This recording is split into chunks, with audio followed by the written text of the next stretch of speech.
Hello बच्चा party, welcome back to Neeva physics classes with Tripti ma'am. बेटा, last lectures में हमने काफ़ी सारे टॉपिक्स किए हैं। अगर आपको इन सभी टॉपिक्स में से किसी में भी कंफ्यूजन है, ठीक है, तो आप वीडियो देख लीजिए। आपको वीडियो में इजीली क्लियर हो जाएंगे सारे टॉपिक्स। और उन टॉपिक से रिलेटेड हमने न्यूमेरिकल्स भी किए हैं, जितने हो पाए उतने न्यूमेरिकल्स किए हैं, ठीक है। चैप्टर फिनिश होने के बाद में हम और हाई लेवल के न्यूमेरिकल करेंगे, जो नीट में आए हैं प्रीवियस ईयर में, वो भी करेंगे।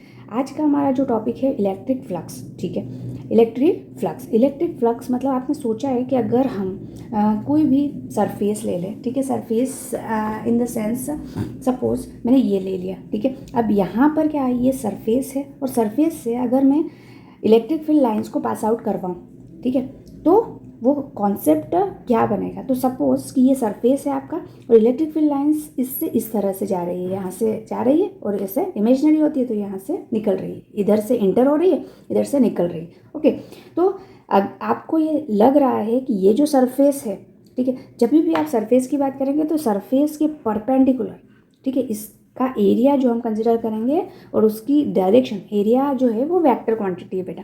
और अगर मैं इसकी डायरेक्शन को कंसिडर करूँ तो इसकी जो डायरेक्शन है, सरफेस की डायरेक्शन, वो इस सरफेस के परपेंडिकुलर होती है हमेशा। अगर मैंने ऐसे रखा है तो ऐसे ये परपेंडिकुलर डिस्टेंस हो जाएगी, अगर मैंने ऐसे रखा है तो ये वाले परपेंडिकुलर डिस्टेंस हो जाएगी। यहाँ तक क्लियर।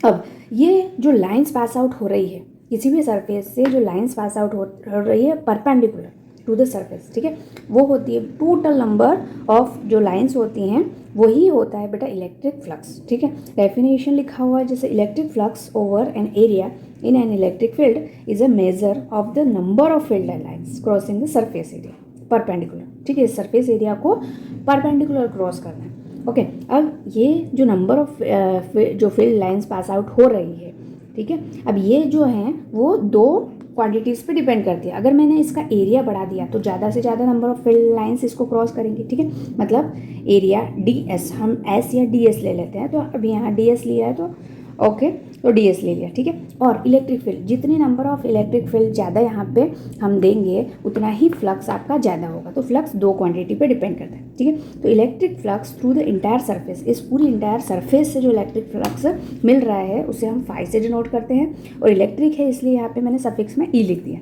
ओके, तो phi is equal to E dot D S, ठीक है। ये स्मॉल सरफेस के लिए हम इस तरह से फॉर्मूला यूज़ करते हैं, ठीक है। अगर आपका यूनिफॉर्म सरफेस है, ठीक है, और ओवरऑल सरफेस की बात कर रहे हैं तो फाई इज इक्वल टू ये ई इंटू एस कर देंगे। क्लियर। यहाँ से आपको ये जो मेन फार्मूला है, ठीक है, एक पर्टिकुलर यूनिफॉर्म चीज़ के लिए चाहिए तो आपको ये वाला फार्मूला, ठीक है। नॉन यूनिफॉर्म या स्मॉल क्वांटिटी में है तो आप डी एस कर सकते हैं, एरिया को डी एस कर सकते हैं, ठीक है। तो फाई इज इक्वल टू होता है ई डॉट एस, ठीक है। अगर हम स्मॉल क्वांटिटी, स्मॉल एरिया के लिए बात करें तो यहाँ पर डी एस लग जाएगा, ठीक है। स्मॉल यहाँ पे ये जो आपने इंटीग्रेशन किया है ये क्यों किया है, तो बेटा देखो, स्मॉल अगर मैं एरिया लेती हूँ तो फ्लक्स भी स्मॉल होता है, ठीक है। तो D phi is equal to E dot D S कर दिया, ठीक है। अब टोटल फ्लक्स फाइंड करने के लिए हमें क्या करना पड़ेगा, इसे इंटीग्रेट करना पड़ेगा, इसीलिए यहाँ पे इंटीग्रेशन लगाया। ओके, तो ई डॉट, यहाँ पे डॉट प्रोडक्ट है ई और D S, E D S cos theta. अब ये भी क्यों हुआ है आपको ध्यान रखना है। सपोज ये एरिया है, ठीक है। अब ये जो एरिया है मैंने इस तरह से लिया है। ओके, अब इलेक्ट्रिक फील्ड ऐसे जा रही है और इसका एरिया भी ऐसे है, मतलब इलेक्ट्रिक फील्ड और एरिया दोनों सेम डायरेक्शन में, दोनों सेम डायरेक्शन में ले सकते हैं, क्योंकि इधर का भी एरिया होगा इसके जस्ट अपोजिट 180 डिग्री एंगल पर यहाँ। लेकिन यहाँ पर हमें इलेक्ट्रिक फील्ड जिस डायरेक्शन में, उसी डायरेक्शन में हम एरिया कंसिडर कर लेते हैं, ठीक है। तो दोनों के बीच एंगल 0 डिग्री हो जाएगा, ठीक है। अब अगर मैंने एरिया को इस तरह से कर दिया, थोड़ा सा टिल्ड कर दिया, और इलेक्ट्रिक फील्ड ऐसे ही है, ठीक है। अब इसका जो एरिया है वो तो चेंज हो जाएगा, ठीक है। ये इलेक्ट्रिक फील्ड है आपकी, ये ब्लू वाली इलेक्ट्रिक फील्ड है, और ये एरिया है, इसका जो एरिया है वो ऐसे इस तरह से नीचे जा रहा है। मतलब मैं आपको ऐसे समझाने की कोशिश कर रही हूँ कि यहाँ पर अब इन दोनों के बीच में एंगल हो गया, ठीक है। ये एंगल थीटा है, ये एंगल क्या है बेटा, थीटा, ठीक है। अब ये थीटा के साथ में ये आपका सरफेस है, हाँ, सरफेस थीटा के साथ में ये सरफेस का जो एंगल होगा वो कॉस, ठीक है। और इसके परपेंडिकुलर ये वाला परपेंडिकुलर हो जाएगा इस साइड। तो हमें हमेशा सरफेस का वो कोऑर्डिनेट, वो एलिमेंट लेना है जो कि इलेक्ट्रिक फील्ड के पैरेलल हो, ठीक है। तो हमने कॉस थीटा लिया यहाँ पर, ठीक है। ये अगर मैं डी एस को ई के साथ में कर दूँ तो ये थीटा के साथ में कौन सा एंगल बनेगा, कॉस थीटा। तो E D S cos theta इसीलिए यहाँ से आया। ओके, टोटल यहाँ सरफेस एरिया हो गया। ओके, अब ये जो आपकी क्वांटिटी है फाई मतलब इलेक्ट्रिक फ्लक्स। इलेक्ट्रिक फ्लक्स का सिंपल सा मीनिंग है नंबर ऑफ फील्ड लाइंस, ठीक है। जो भी सरफेस है उसके perpendicular number of field lines जितनी भी पास आउट हो रही है। अच्छा, एक और चीज़ इंपॉर्टेंट है कि इस तरह से अगर फील्ड लाइंस 2-3 हैं, अगर मान लो 2 फील्ड लाइंस हैं तो फ्लक्स क्या हो गया 2। लेकिन अगर फील्ड लाइंस इस तरह से हैं पैरेलल, ठीक है, परपेंडिकुलर नहीं है पैरेलल है, तो फ्लक्स 0 होगा बेटा, इस केस में 0 होगा। ओके, नाउ फाई जो है वो स्केलर क्वांटिटी है, इलेक्ट्रिक फ्लक्स कैसी क्वांटिटी है, स्केलर क्वांटिटी है। इसीलिए आप देख सकते हो इलेक्ट्रिक फील्ड और सरफेस ये दोनों वेक्टर है, वेक्टर का डॉट प्रोडक्ट ही स्केलर आपको मिलता है, ठीक है। ऐसा यूनिट इसका क्या है, ऐसा यूनिट आपका इलेक्ट्रिक फील्ड का न्यूटन पर कूलम है और एरिया का मीटर स्क्वायर है। और ये जो है जब हम पोटेंशियल पढ़ेंगे तब मैं आपको इसकी यूनिट बताऊँगी, ठीक है। अब एरिया वेक्टर, तो अभी मैंने आपको समझा दिया कि एरिया जो है वो वेक्टर क्वांटिटी है। डायरेक्शन क्या होती है, प्लेन के परपेंडिकुलर। अगर मैंने ये सिलेंडर लिया है मान लो, तो ये सिलेंडर का जो ये सर्कुलर पार्ट है, ये वाला सर्कुलर पार्ट है, तो इसका एरिया इधर हो जाएगा, इसका एरिया यहाँ पे हो जाएगा। और ये जो आपका कर्व पार्ट है, जैसे अगर मैं इसको सिलेंडर मान लूँ तो इसका एरिया, ये सर्कुलर पार्ट का एरिया उस साइड हो जाएगा, इधर का भी एरिया उधर। लेकिन ये जो आपका कर्व एरिया है इसका जो डायरेक्शन है वो परपेंडिकुलर हो जाएगा। इस सरफेस का, कर्व्ड सरफेस का डायरेक्शन है वो इसके परपेंडिकुलर, मतलब इस तरह से, ठीक है। ओपन सरफेस है तो ये वाला भी हो सकता है, इधर पीछे भी हो सकता है, ठीक है। अगर आप, और एक मोस्ट इंपॉर्टेंट थिंग ये है कि जैसे अगर इलेक्ट्रिक फील्ड लाइंस इस तरह से आ रही है, ठीक है, तो हम जो आ रही है उसको नेगेटिव मान लेते हैं, ठीक है। जो ओपन सरफेस में आ रही है उसको नेगेटिव मान लेते हैं और जो जा रही है उसको पॉजिटिव मान लेते हैं, ठीक है। तो यहाँ पर जैसे इलेक्ट्रिक फील्ड, ये जो सरफेस है इसका एरिया इधर, ठीक है। अगर इलेक्ट्रिक फील्ड इसके साथ में है, मान लो ये इलेक्ट्रिक फील्ड, तो इन दोनों के बीच में जो फ्लक्स बनेगा वो पॉजिटिव, ठीक है। क्योंकि जो फ्लक्स है वो स्केलर क्वांटिटी, कैसी स्केलर क्वांटिटी है, तो इसको हम प्लस माइनस में लिख सकते हैं। अगर यहाँ पे इस सरफेस के लिए बात करें तो इलेक्ट्रिक फील्ड और इन दोनों के बीच में 180 डिग्री, और 180 अगर कॉस में लिखेंगे बेटा तो कॉस 180 की वैल्यू -1 होती है, मतलब नेगेटिव फ्लक्स हो जाएगा, ठीक है। दोनों सेम डायरेक्शन में तो पॉजिटिव, क्योंकि दोनों के बीच एंगल 0 है तो कॉस 0 1, तो E.S हो जाएगा। क्लियर, ये चीज़ आपको क्लियर है, ठीक है। अगर एंगल यहाँ पे theta is equal to 0 degree है, ठीक है, तो फ्लक्स कितना हो जाएगा बेटा E.S, और theta is equal to 180 degree है तो फ्लक्स कितना हो जाएगा नेगेटिव, ठीक है। और 90 डिग्री है, theta is equal to 90 degree है तो फ्लक्स कैसे हो जाएगा 0। 90 डिग्री मतलब इस तरह से, ठीक है, ऐसे। Clear, okay. देखिए फर्स्ट क्वेश्चन है electric field in region is given by, electric field इस तरह से आपको दी हुई है, is equal to AI cap plus BJ cap. Okay, A और B कांस्टेंट है। Find the net flux, means flux आपको फाइंड करना है। Passing through a square area, अब ये जो स्क्वायर है एरिया, ठीक है, इसका जो साइड है वो L है, तो एरिया क्या हो जाएगा इसका, जो सरफेस एरिया है वो L स्क्वायर हो जाएगा। Parallel to the YZ plane, YZ plane का मतलब क्या हुआ, YZ प्लेन का मतलब इसका जो सरफेस एरिया है वो इस प्लेन में अगर रखा हुआ है, ठीक है, इस प्लेन में, ये प्लेन जो है वो XY एक्सिस होता है, तो जिस प्लेन में रखा हुआ है उसका जो एरिया होता है वो परपेंडिकुलर होता है। जैसे YZ, तो YZ के परपेंडिकुलर क्या हो गया, X एक्सिस, ओके, YZ के परपेंडिकुलर X एक्सिस। तो एरिया को हम अगर वेक्टर फॉर्म में लिखेंगे तो L स्क्वायर I केप हो जाएगा, क्योंकि इसका जो एरिया है ये रखा हुआ तो YZ प्लेन में है, लेकिन जो एरिया है वो आपका X एक्सिस में होगा, ठीक है। जैसे ये आपका X, Y और Z, ठीक है, ये YZ प्लेन में इस तरह से रखा हुआ, तो एरिया जो है वो X एक्सिस में होगा। बस S is equal to L square I cap. अब आपको फ्लक्स फाइंड करना है तो phi is equal to E.S, दोनों में वेक्टर साइन लगाना है।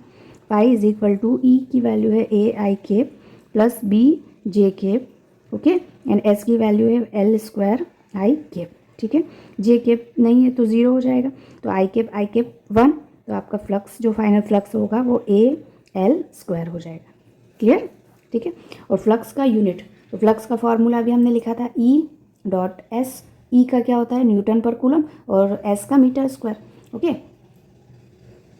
सॉरी यहाँ पे C हो जाएगा, तो ये newton metre square per coulomb. Clear? Now next question is, देखो इलेक्ट्रिक फील्ड आपको दी हुई है इसमें E is equal to E naught x, मतलब एक्स डायरेक्शन में इलेक्ट्रिक फील्ड दी हुई है. Clear? E naught by a. Find the electric flux passing through a cubic volume bounded by surface x is equal to 0, x is equal to a. ठीक है, इसका मतलब देखो इस तरह से क्यूब है, ये क्यूब है आपका. ठीक है, ये सेंटर है बेटा, ये वाला डिस्टेंस क्या है? ए, ये ए है. Okay, z is equal to y is equal to a, x is equal to a. तो x y और z में जो डिस्टेंस है पॉजिटिव पॉजिटिव पॉजिटिव, ये कितना है? a. मीन्स ये a है, ये y में a है यहाँ तक. क्लियर? ओके, नाउ आपको फाइंड करना है फ्लक्स. क्या फाइंड करना है? फ्लक्स फाइंड करना है. क्लियर? अब देखो ये जो क्यूब है, क्यूब जो है उसमें, वन सेकेंड, मेरे पास क्यूब, ये क्यूबॉइड मान लेते हैं. ठीक है, एक क्यूब है मान लो. ठीक है, अब इसमें कितने सरफेस होते हैं? 1 2 3 4 5 और 6 सरफेसेस होते हैं. ठीक है, अब हमने इस तरह से रखा हुआ है इसको यहाँ पे ऐसे. ठीक है, इसका एरिया जो है वो एक्स एक्सिस में है, एरिया जो है वो एक्स एक्सिस मतलब वाई जेड प्लेन में रखा हुआ है. क्लियर? अब आपको इलेक्ट्रिक फील्ड किस में है? एक्स एक्सिस में. ठीक है, तो इलेक्ट्रिक फील्ड एक्स एक्सिस में है, इसका मतलब जो एरिया वेक्टर होगा, जो एरिया वेक्टर एक्स में है वही आपका कंसीडर होगा, क्योंकि वाई और जेड में तो ज़ीरो हो जाएगा. ठीक है, क्योंकि वाई और जेड परपेंडिकुलर है, और परपेंडिकुलर मतलब 90 डिग्री एंगल, तो कॉस 90 की वैल्यू 0 होती है. ठीक है, तो हम क्या करेंगे कि ये वाली सरफेस आपको दिख रही है, ये वाली सरफेस और ये वाली सरफेस, इन दोनों से ही फ्लक्स मिलेगा. ये नीचे ऊपर, ठीक है, बॉटम, और यहाँ पे अपर पे, इधर आगे पीछे, जो फ्रंट साइड में बैक साइड में, इन दोनों सरफेस और नीचे और ऊपर ये वाली दोनों सरफेस से एंगल क्या हो जाता है? 90 डिग्री.